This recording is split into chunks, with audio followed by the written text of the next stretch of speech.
सर्व संतांनी तीर्थयात्रा करू असा उपदेश केला. संत महात्मे तीर्थयात्रा करतात आणि आपण तीर्थयात्रा करतो. साधू पुरुषाची यात्रा सिद्ध स्वरूपातली असते, तुमची आमची यात्रा साधू स्वरूपातली असते.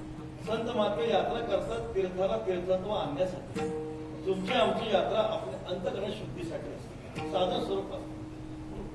संत ज्ञानोबाने तीर्थयात्रा केली, नामदेवांनी तीर्थयात्रा केली, नाथ माझी तीर्थयात्रा केली, तीर्थांना कृतार्थ करण्यासाठी केली. नामामध्ये सोडाबाई, ज्ञानदेव सर्वा ठाई, ज्ञानोबाचा हात प्रेमेंद्र विश्वास. तीर्थयात्रा करता प्रसंग आहे. ज्ञानोबाचे पायी मिठी घाली गंगा. नामदेव म्हणतो अहो ऐसे ज्ञानोबाने सर्वत्र पाय काय धरता सोडा ना. साधू संतांची तीर्थयात्रा हे तीर्थाला तीर्थीभूत करण्यासाठी आहे, तुमची आमची तीर्थयात्रा ही अंतःकरण शुद्धीसाठी आहे. म्हणून महाराजांनी सांगितले तीर्थयात्रा घडली पाहिजे. कुठल्याही तीर्थामध्ये आपण गेलो तिथला आपण विधी केला पाहिजे. चंद्रभागी स्नान, वेदत्व हरिकथा, समाधान चित्ता सर्व काळ. इंद्रायणीचा आळंदीचा विधी सांगितला, पंढरी क्षेत्रातला विधी सांगितला, तीर्थातला विधी संपूर्ण सांगितला आहे. तो तीर्थातला विधी घडला पाहिजे. पंढरीला गेल्यानंतर चंद्रभागेचं स्नान झालं पाहिजे. पुण्यश्लोक नवराजा असं नको, नळावर आंघोळ नाही करायची. पंढरपुरात गेल्यामुळे तीर्थात स्नान झालं पाहिजे. त्र्यंबकला गेले की गोदावरीचं स्नान झालं पाहिजे. आळंदीला गेले की इंद्रायणीचं स्नान झालं पाहिजे. ज्ञानोबाचं दर्शन झालं पाहिजे, प्रदक्षिणा झाली पाहिजे, पाठ ऐकला पाहिजे, हरिकथा श्रवण केली पाहिजे, कीर्तन ऐकलं पाहिजे. हा विधी आहे. पण लोक तीर्थयात्रा करतात एक पर्यटन म्हणून करतात. अंतःकरण शुद्ध होत नाही, पण घडून येते घटना घडल्याशिवाय राहत नाही. पूर्वी केदारनाथला घटना घडली होती ती तुम्हाला सर्वांना माहिती आहे. पण अंतःकरण शुद्धीसाठी तीर्थाची उपासना सांगितली संतांनी. पण केव्हा करा, जो काळ असे दुरी ठेला तो हरिगुण गाय ऐकवायला, मनी भाव प्रणिभला न वंचित त्याला सुख. जोपर्यंत काळ दूर आहे, इंद्रियामध्ये सामर्थ्य आहे, तोपर्यंत करून घ्या. इंद्रियातली शक्ती संपली आणि मग चालला तीर्थयात्रेला काय उपयोग आहे. ज्ञानोबाचे बोगा सांगतो आता, म्हणून नायकाने पावे तो ऐकून घाली आगवे, पंगुन होता जावे तेथ जाय, जेठे जवळ जाय तो पहावे ते तुले पाहे.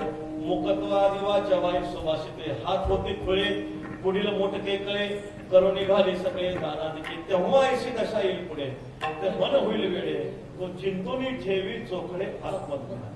ज्ञानोबाने म्हणतात करा, पण केव्हा करा. डोळे चांगले तोपर्यंत देवाला डोळे भरून पाहून घ्या. आता डोळ्याला चष्मा लागला, देव पण दिसत नाही, काही दिसत नाही. काय अर्थ आहे त्याला काय. कान चांगले तोपर्यंत कान फिरवण्या ऐके तुझी कीर्ती, ते म्हणजे विश्रांती दे देवा. वाणी चांगले तोपर्यंत ज्ञानेश्वरी गाता भागवताचं पारायण करून घ्या.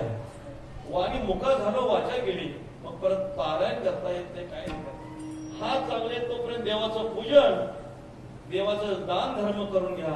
हात खुले झाले, दान धर्म करता येत नाही, पूजा करता येत नाही. हाते वाहे टाळी जो मोकळी आहे, हाते वाहे टाळी जो मोकळी आहे.